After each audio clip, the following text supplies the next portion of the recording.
Students हम आपको सिखाने वाले हैं कि आप लोग सम्मिलित अनुपात या खंडित अनुपात कैसे ज्ञात करोगे। इस पर आधारित सवाल है हमारे पास।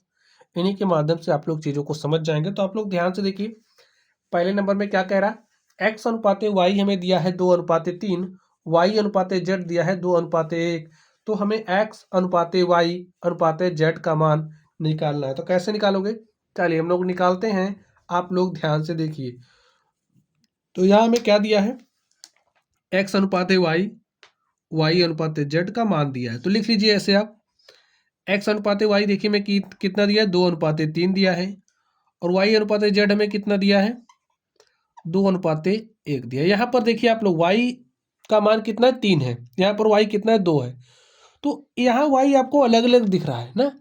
तो हम क्या करेंगे, वाई को समान बनाएंगे। समान कैसे बनाओगे, देखिए अगर आप इस 2 को लो, यहाँ पर आप गुणा कर दो। ध्यान से देखना है आपको, ठीक है। इस 2 को आप लीजिए, यहाँ पर ऐसे आप गुणा कर दीजिए। भाई अगर आपके पास कोई अनुपात इस तरीके से है तो आप लोग किसी समान संख्या से उसमें गुणा कर सकते हो। तो यही काम हमने यहाँ पर किया। अब यहाँ पर आप ध्यान से देखिए, यहाँ पर क्या करोगे, ये जो 3 है ना, इस 3 से यहाँ पर आप गुणा कर दीजिए। अब देखिए आपको क्या मिलेगा, एक्स अनुपाते वाई, एक्स अनुपाते वाई आपको क्या मिल रहा है, देखिए 2 दूनी 4 अनुपाते 3 दूनी 6। यहाँ से देखिए वाई और जेड का अनुपात क्या मिल रहा है, 3 दूनी 6 और 1 तिया 3। तो आपके पास 4:6 आ गया एक्स और वाई का अनुपात, वाई और जेड का अनुपात क्या आ गया, 6:3। वाई का मान समान हो चुका है ना। तो आपका जो एक्स अनुपाते वाई अनुपाते जेड है वो क्या है, लिख दीजिए। एक्स क्या है, 4 है, वाई आपका 6 है और जेड आपका कितना है, 3 है।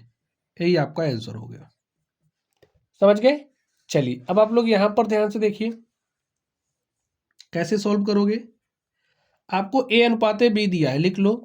ए अनुपाते की बी कितना दिया है, 1 और 4 का अनुपात है।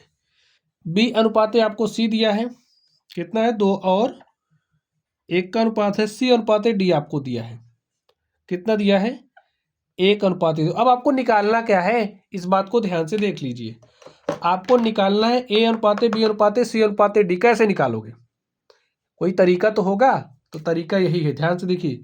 यहाँ पर बी आपके पास 4 है, यहाँ पर बी आपके पास 2 है, ठीक है। तो सबसे पहले बी को समान बनाओ। तो समान बनाने के लिए आप देखिए, अगर हम यहाँ पर 2 से गुणा कर दें तो हमें क्या मिल रहा है, 2 दूनी 4 अनुपाते 2। बी यहाँ पर भी 4 है, यहाँ पर भी 4 हो गया। चलिए यहाँ पर सी देखिए कितना है, आपका 2 है, ठीक है। सी आपका 2 है और यहाँ पर सी कितना, 1 है। तो इसको भी आप 2 बना दो। 2 बनाओगे कैसे, गुणा करके। तो गुणा कर दीजिए, 2 1 के 2 अनुपाते 4। देखिए बी का मान, बी आपका यहाँ पर भी है, यहाँ पर भी है। बी के मान को हमने समान कर लिया। सी आपका यहाँ पर भी है, यहाँ पर भी है। तो सी का मान क्या होना चाहिए, समान। तो हमने समान कर लिया। अब अनुपात देखिए आपके पास क्या आ गया, ए अनुपाते बी अनुपाते सी अनुपाते डी। ए क्या है, 1 है। बी आपका क्या है, 4 है। सी आपका कितना है, देखिए 2 है, लिख दीजिए। और डी आपका कितना है, 4 है।